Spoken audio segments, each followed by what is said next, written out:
We have a simple case study here to understand the FIFO method. So we have some data here, and with that you have to find what is the value of inventory and what is the cost of goods that has been sold using the FIFO method. So what is FIFO method? FIFO method says first in is first out. So whatever had come in first is assumed to be going first. So here, if you look at the first goods that had come as the opening stock, so it is already there and the value is 5, and they have purchased some 300 units at a value of 6. So they have a stock of 400 units up to 5th April. On 6th April there is a issue of 250 units. So here the question is how this 250 should be valued. Should it be valued at 5 or should it be valued at 6? For that the answer is FIFO method. First in, first out. That is, you have issue of how much? You have issue of 250, whereas you have stock of 400 units. So this 250 units is taken from 400 units, but again this 400 units has to split up, that is 100 unit and 300 unit. So the FIFO method says that first in is going to go out first.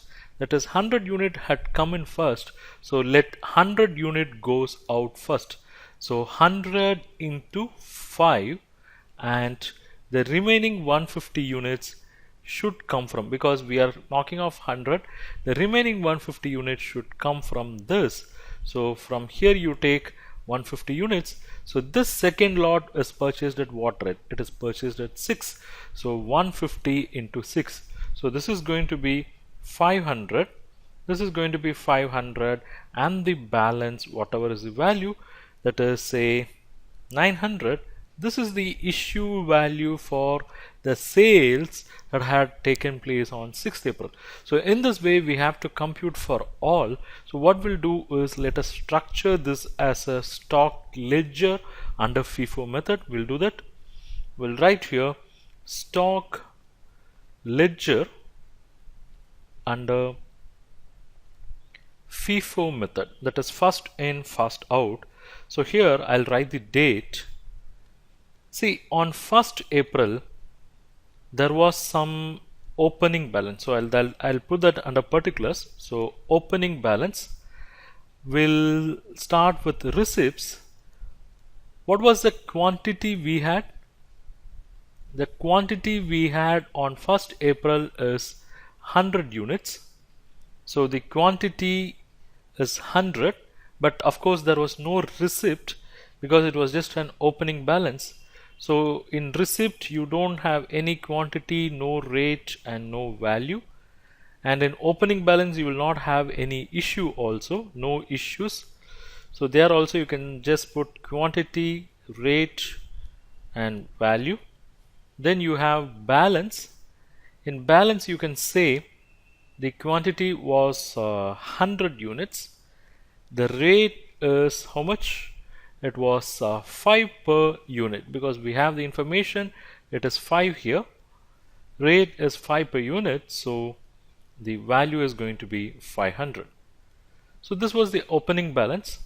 Then on 5th there was a receipt. We have the information here. On 5th there was a purchase of 300 units, so we'll write that here. There is a receipt. So we have to say it is 300 units purchased at 6 and value is going to be 1800. No issue on this date. So the closing balance is going to be, you have 100 units of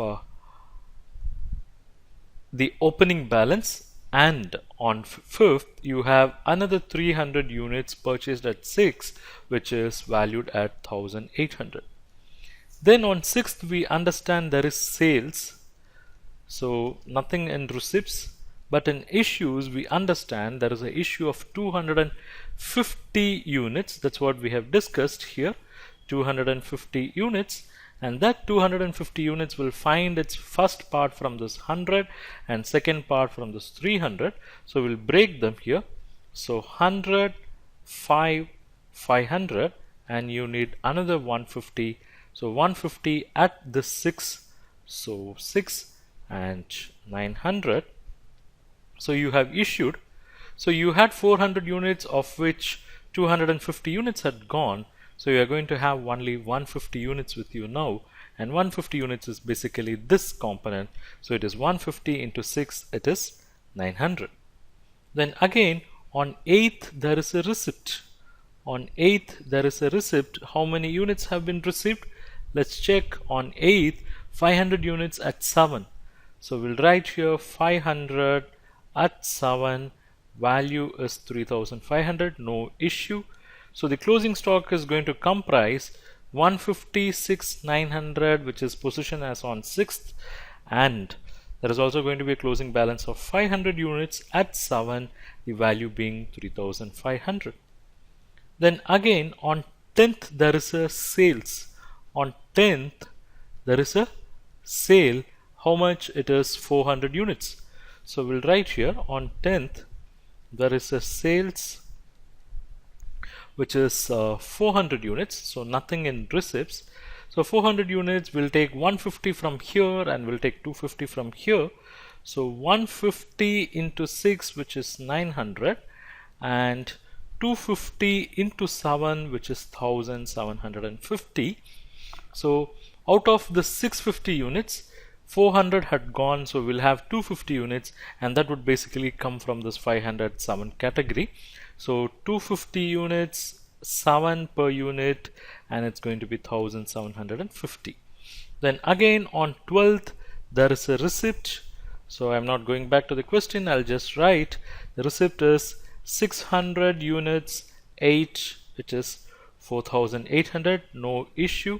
So the closing stock will comprise 250 units valued at 7750, the previous one, plus 600 into 8, which is valued at 4800. Then on 14th there is an issue that is more important.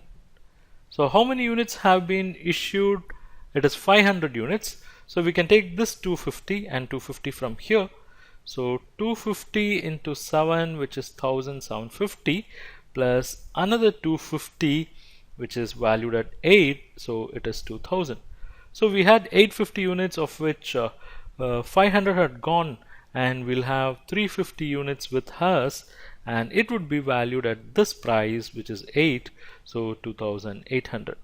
So this gives us the value of closing stock, that is, we'll have 350 units valued at 8 per unit, so the value of closing stock is 2800.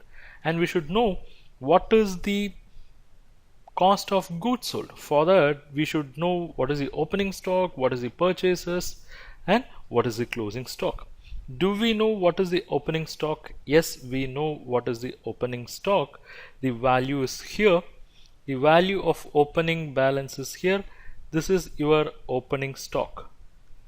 Do we know all the purchases? Yes, we know, because if we total this, all the receipts we'll get, and the total quantity receipt is 1400 and its value is 10,100. So our opening balance was 500, we have purchased for 10,100, we still carry 2,800. So our cost of goods sold is going to be, cost of goods sold is equal to opening balance plus purchases minus closing balance, which is 500 plus 10,100 minus 2,800, and it is 7,800. Thank you for watching this video. Hope you liked it. If you wish to learn more on this topic, do check our comprehensive online course. I have given the link in the description below. If you like this video lecture, do not forget to click on that like, share and subscribe button with bell icon.